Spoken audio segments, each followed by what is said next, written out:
Mask off for Gwen. Take a look at how gorgeous this character model looks. There was a 5 megabyte patch. You got to download it to see her on the main page. But I gotta say, right off the top, if you're into the aesthetics, if you're into the look of these characters, especially if you want it to look MCU accurate, and I know it's not necessarily MCU because it's part of the, Sony whatever verse, but holy shit, does this look good. It looks absolutely fantastic. This is ripped right out of the movie, and yeah, I had to start the video with this. It actually blows me away.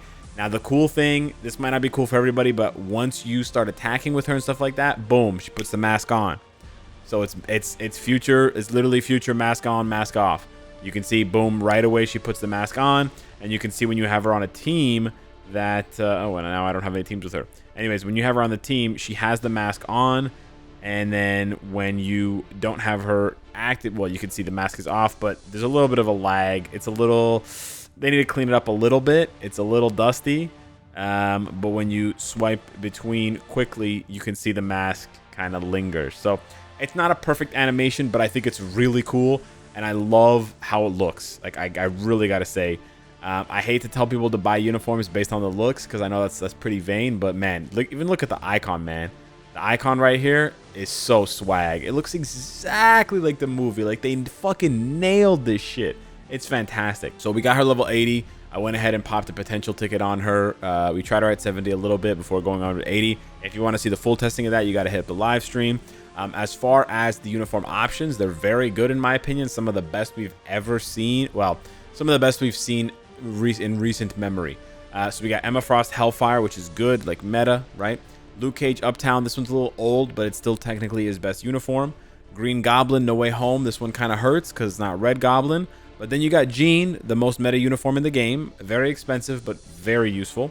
And then you got Black Widow Snowsuit. So 2 duds, 2 old uniforms, but then 2 meta and 3 of the most recent, and basically the best one in the game. So yeah, I would say these are very, very good at optionals, especially considering some of the very awful optionals we've seen lately from characters like Dr. Octopus and Thanos, with just absolutely insanely toxic optional characters that are just super duper bad.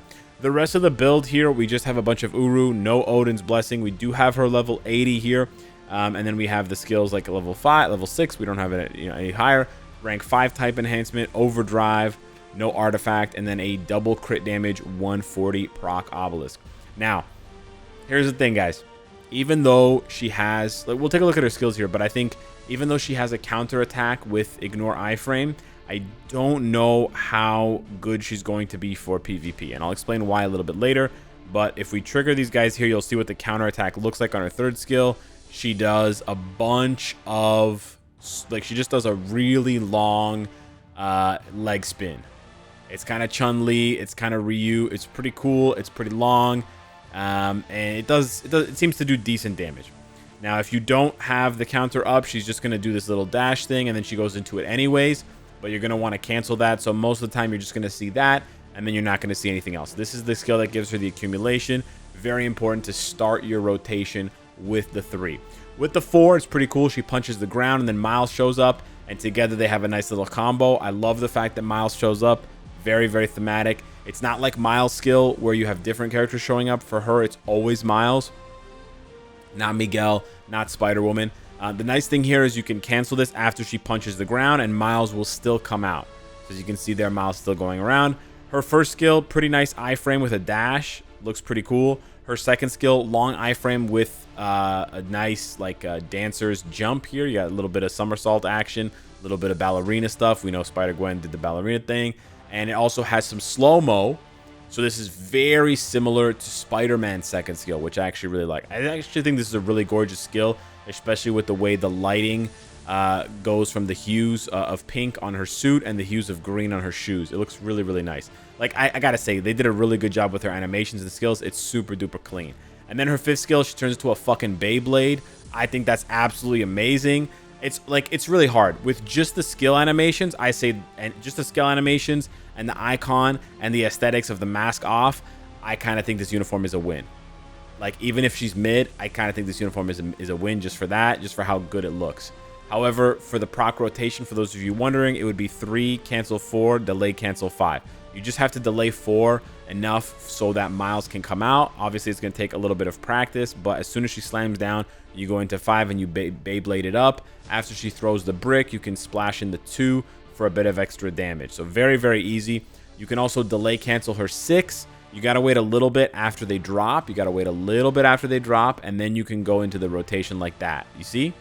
That's the combo there, and it's quite a nice combo. If you don't wait on the 6, let me show you. If you just wait for them to land, boom, they landed, and you go into it, they're just going to do nothing. As you can see, like, it looks like they're attacking, but it's only 182 hits. There's no missiles, there's no explosions, there's no nothing. So you actually have to wait a little bit longer after they land, probably about a half second, and then you get the explosions and you get the extra hits, and that's when it starts to add up. So the 6 skill is a little bit quirky. I don't think the 6 skill really does that much damage, so I wouldn't worry too much about it. But I think she is a pretty cool character, regardless of the awakening skill. And I want to show you now. The only thing she basically lost was the idle animation. No idle animation like she had with this uniform here. I think it should show up here. Is it? Yeah, she lost that idle animation with the cell phone spinning. Here we go. We're going to kick it off with the stage 64 Mephisto. Now, this is a 140 proc obelisk. You can see how proc friendly she is here. You can also take a look at the range on her abilities as far as the AoE goes. I think it's quite nice.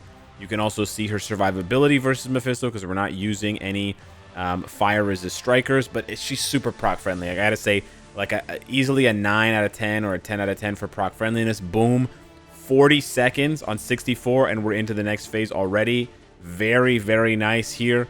I don't have the exact timing on how quickly Shadow Shell was doing this with a proc, but keep in mind that I would say she's more proc friendly than Shadow Shell. Not that Shadow Shell isn't proc friendly, but just that Shadow Shell works so well with a judgment, whereas oh bro, he interrupted me at the worst time.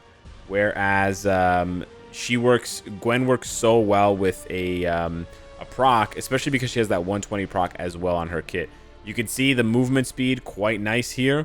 You also get the full advantage of White Fox, so don't give me any crap for using White Fox because she does have the leadership ability. Now, you also can take advantage of Spider-Woman. In this case, I'm showcasing it, but you can obviously use a different lead like Wave or something like that if you don't have access to Spider-Woman.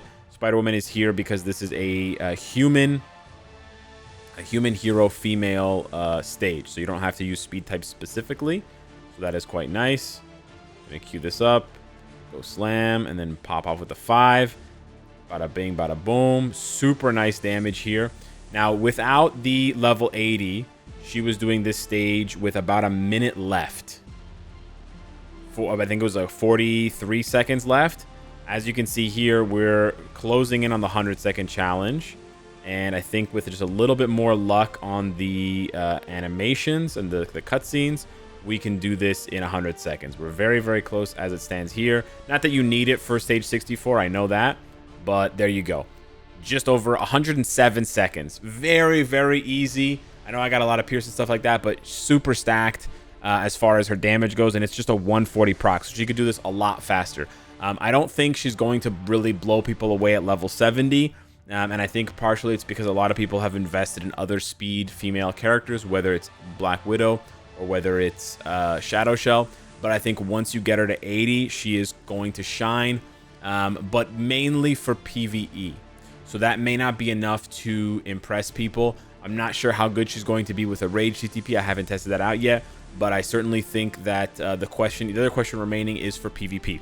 Now, for PvP, there's a couple things I want to talk about. One, her counter skill, I don't know how much damage it does. It's kind of unclear how much damage it does, and because it caps out here at 30% chance to penetrate, as you can see here, it doesn't go up with leveling up the skill.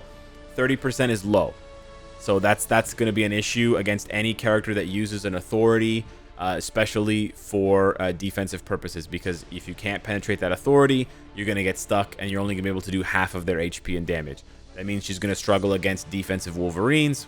On top of the type disadvantage, she's going to struggle against Gore in general, because almost every Gore is running authority these days.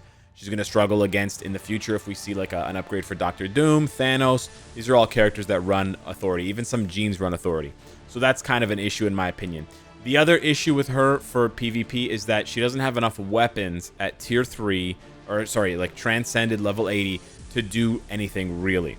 And this is in stark contrast to basically the only other Spider-Verse character for PvP, which is Spider-Man. Spider-Man can do a lot at tier 380. Why? I'll give you a couple seconds to answer before I reveal it here. Think about it. It's because of the artifact. The artifact for Spider-Man applies a massive defensive bonus, right? The 17% chance to dodge all attacks. That can even go higher to 20%. Now, I know it scales really well with his tier 4 because of the total instinct percentage. I know that for sure. That's great. But here's the thing. If you look at Spider-Man's tier 4 ability, it's not defensive. It's purely offensive, right? It removes a buff, sure, but it's just an attack buff. It's just a basic attack buff. Spider-Man's tier 4 is not very good. So he gets all of the defensive value from his kit, aside from the other passives and stuff. He gets it from the artifact, but this applies as soon as the fight starts. Now you compare that to Black Widow, or in this case, Spider-Gwen. Spider-Gwen's artifact, I don't have it here, but it's not really defensive. It's mostly offensive. It gives her ignore dodge, and it gives her iframe ignore. That's mostly offensive stuff. Now, even though it can trigger very early, where is Spider-Gwen getting her defenses from? She's getting her defenses from her tier 3, because the tier 3 is where she gets that mega dodge, right? That dodge all incoming attacks, including ignore dodge. Now, technically, her tier 4 ability is stronger than Spider-Man's artifact, but only after she's survived long enough to trigger the tier 4, and only for the duration of the tier 4, which is 7 seconds.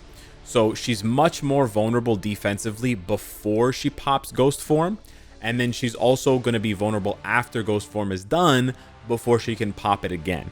So that's why I see her being a lot less consistent in PvP than Spider-Man, and why I also consider that she's going to be worse in PvP than Spider-Man straight up, unless you're comparing them both at tier 4.